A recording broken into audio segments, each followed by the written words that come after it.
A decade of savings isn't enough for most first home buyers, as deposits soar out of reach. In today's video, we're going to go through Taz's story. Taz is an aspiring home buyer trying to get in the property market, and like a lot of people, has missed out because of some of the soaring prices. But he's taken some pretty extreme steps to try and get into the market. So we're going to go through what Taz's situation is, might be pretty common to your own, and some practical tips that you can do today to make sure you don't miss out and help get into the property market.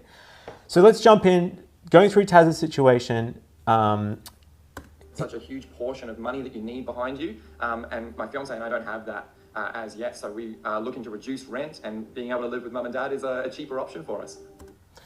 So Taz is moving in home, trying to get his deposit, because the reality is now, according to recent research, it takes first home buyers almost 11.5 years to save 20%. I guess surprise alert, you don't need a 20% deposit, which we're going to go through in this video, and a couple of great ways that you can jump in for as little as 5%. But as CoreLogic said, with the jump in property prices in March this year, and affordability getting harder and harder, it's taking, the average person needs around 86,000 in savings, which again, isn't always true.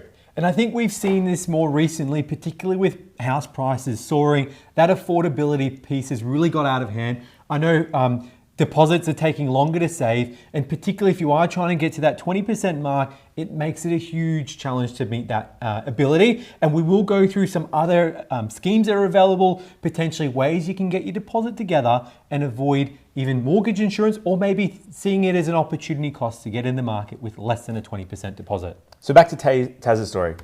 He says even if he borrows more than 8 times his income, he's still getting priced out of the market. Yes, I would love to book an inspection if I can for this weekend. Well, we often see a house on a street that we're driving through and we look it up or we Google it, but it ends up going for 1.5 million or more. It's just ridiculous.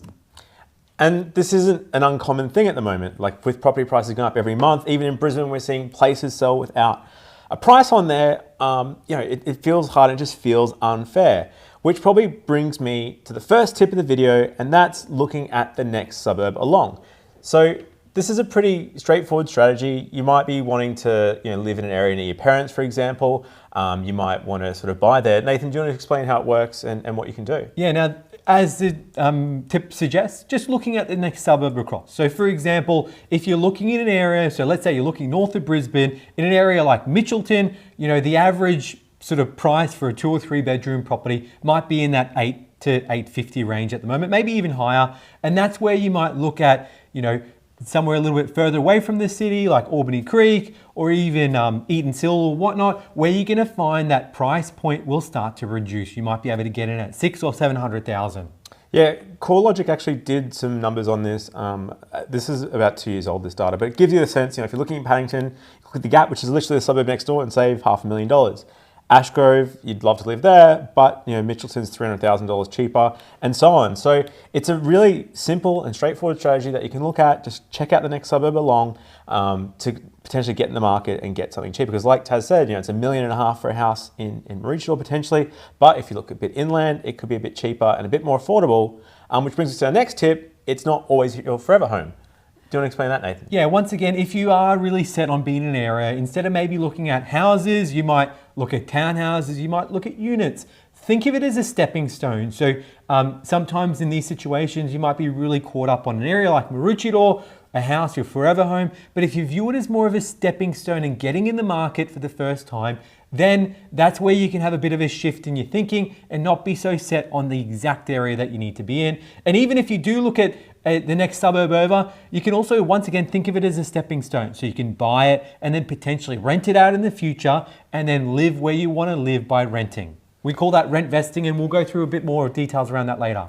Yeah, so back to our probably next tip along is if you're trying to save up your deposit, you want to straight away today check out the First Home Super Saver Scheme. So let me talk a bit more about that. So the First Home Super Saver Scheme is something the government rolled out a couple of years ago, and it allows you to make up to $15,000 a year, like a salary sacrifice into your super basically goes into. So it's going somewhere. It reduces your taxable income. It means you could potentially save up your deposit quicker.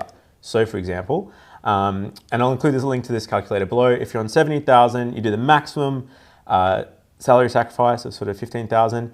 It would reduce your net take-home pay, so the money that goes in your sort of everyday account, by 9,000.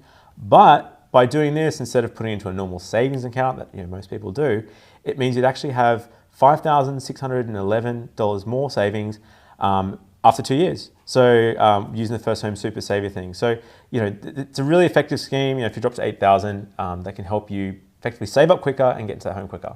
Now, one thing with this scheme is that you do need a bit of time in terms of wanting to buy. So if you're not looking to buy straight away and you're thinking in the next 2 or 3 years or even 12 months, this is where that scheme will really help, because it's more around that longevity if you're thinking of buying down the track. If you're wanting to transact pretty quickly, then the First Home Super Saver scheme might not work that well, because it really does need that benefit of a years of contributions or more. So the next tip is the First Home Loan Deposit Scheme. Both governments have said that they're going to obviously continue the scheme ongoing. It's where the government acts as your guarantor. So potentially you can buy a home with as little as a 5% deposit, plus you've got to pay for stamp duty and costs, but it means you can get in way quicker. And unlike all the CoreLogic stuff where they're saying 20%, it's unrealistic. 5% will get you into the market using this. Now there are some property price caps.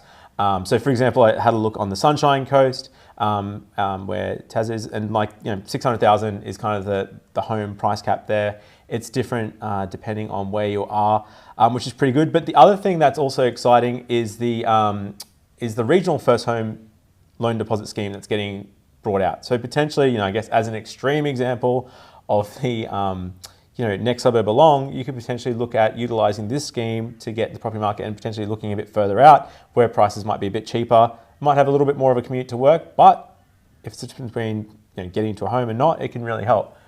Yeah, that's right. It's all about thinking of it as more of a stepping stone. This isn't going to be a forever home potentially, where you can get in the market today, you can get out of the rental market, and you might be able to find that you get some of those capital gains that we've seen.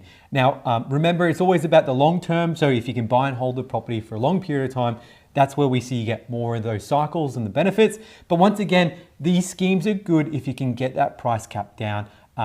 Understanding that prices have moved a lot, so it might not always be possible to get in it. So next tip along is using the help, if you can, of parents or a guarantor. So a guarantor loan allows you to potentially borrow up to 105% of the purchase price in some circumstances. So the way it works is the bank will lend you, say, the total purchase price. Like if you can find a place for 500 grand, awesome. They do this by basically lending against both your home and mum and dad's home. So in this case, there'd be a limited guarantee that's against your mum and dad's home. So the total, sort of property they have there is 600,000. But the long and short of it is, you're going to buy a home, you're going to borrow the full amount, so you need no deposit effectively, because the bank's going to lend you the full amount. I guess, Nathan, talk us through what situations this typically works in, income restrictions, that sort of stuff. Yeah, look, I think the guarantor really works if you have parents that have owned a property for a period of time and there's a bit of equity in it and they're open to assisting. Now, obviously, this isn't going to be for everyone, so it is a fairly restricted option, particularly if parents don't have property and they're renting or anything like that. But if they do, then it can mean that you can actually get in the market with no deposit. There's no price cap limits like we saw with some of the other schemes. And the good thing is you can potentially refinance in the future and remove that guarantor, free parents up, and once again, it can be something that you can use over the next couple of years or so. Yeah, so the guarantors can only help, it's probably the best situation is where you might be earning a really good income, but not quite have the savings. And it gets you into the market where you have to sort of save up that money. And like Nathan said, after a year or two, if your property price goes up, or if you pay the loan down, you can potentially look at refinancing. It's that easy. Next strategy is rent vesting. So rent vesting basically is what it sounds. It means that you're going to continue renting and you're going to buy a property as an investment, as opposed to a home to live in. So Nathan, why don't you walk through how this might potentially look for a home buyer, and even any stories you have on that? So once again, in Taz's story where he's looking in Maroochydore, maybe he wants to stay in Maroochydore so you can rent where you want to live, and the rent might be potentially more affordable, and you can live close to work or stay close to family, and you can find a property. It doesn't have to even be in Sunshine Coast, it can be anywhere across Australia that might meet your investment goals, capital growth, all those sort of things. So good thing is you're not restricted to a certain area. You can go in an area like Adelaide at the moment is booming, where you might be able to get those capital gains that Adelaide hasn't had quite so much as Sydney and Melbourne over the past decade, and buy where you see capital growth as an investment, and then rent where you want to live. So that's called rent vesting, and you do get tax breaks and tax advantages there. So talk to your accountant about that as well, so that you can reduce some taxable tax paid. Now, the downside of rent vesting is that you're going to potentially forfeit your first home loan, first the grants, some of the concessions. Different states have different rules. Some of them actually say you can't have owned a property that you've lived in. Some of them say you can't have actually owned a property at all to be eligible for them. So that's some of the downsides to that. Another negative, I guess, is that you're going to have to pay full stamp duty, whereas with some states they have concessions if you're buying a home to live in. But like Nathan said, the upside is you can just live where you want. So you can live in the CBD, nearby, wherever you'd like to live, and sort of potentially get cheaper rent, and then invest potentially somewhere else where it makes sense and it means that you're going to potentially get into the market. We've had clients that have lived in the city, CBD in Brisbane City here, and they said, look, Nathan, we know that the property prices in the city aren't going up. We see the developments that keep coming up. We don't want to buy. So they love renting where they are. The rent's really affordable because there's a lot of options. They move every sort of 6 to 12 months. Once their lease ends, they go to a different location. And they actually bought an investment in the northern suburbs of Brisbane where they never wanted to live. They just said, we see this as a good capital growth opportunity. It's a house, plenty of land, and we're going to keep renting in the city where we feel that we're not going to get as much capital growth. So that's an example of where rent vesting can be really useful. Yeah, so the next one is potentially gifted money from mum and dad. So apparently, last year the bank of mum and dad was stumping up to $90,000 per child. It was an increase on year on more than 20%. I remember another stat that we went through where I think it was last year, the Bank of Mum and Dad was considered probably the fifth largest bank in Australia based on the amount of money they were gifting and that sort of stuff. Nathan, talk me through how a gifted deposit could look. Do the banks like it? Do they hate it? And how's it work? Well, it's pretty straightforward. All you need is a letter from your parents saying, hey, I'm going to gift, in Taz's case, hey, mum and dad are going to gift $50,000 to Taz. It's non-refundable, non-repayable. The bank will use this as your deposit. So effectively, if you are having a little bit short on your deposit, you're not quite there, Bank of Mum and Dad can come to the rescue and get you across the line. Once again, this might not be for everyone. Guarantors, gifts, that's if parents are in a position to do so. That's where some of those government schemes can help alleviate mum and dad's assistance requirements. So there's a bunch of options out there for you that might actually help you get in the market sooner rather than trying to save up and hit that target that you're trying to get to. One thing that you need to remember in all these cases, you might have your deposit, your 5% if you use the first home loan deposit scheme. You might have the 0% if you're buying 100% with the help of guarantors or even the gifted funds. But something that can be forgotten outside of this are some of the extra costs. So just quickly touching on that, one big thing is stamp duty. So this is a government fee that you have to pay. Like I said, in some states, in some cases, it is waived. So in Queensland, for example, the stamp duty is effectively waived or discounted for first home buyers under 500,000. But say if Taz went out and bought that place for $1.5 million in Maroochydore on the Sunshine Coast, even if you're a first home buyer, there's no concessions. You still need to come up with another 65 grand to pay for that. So again, it kind of comes back to, well, maybe if you're a bit short on savings, then it's worth looking at sort of something cheaper as the first place. It doesn't need to be a forever home. At least it gets you a foot in the door or even rent vesting.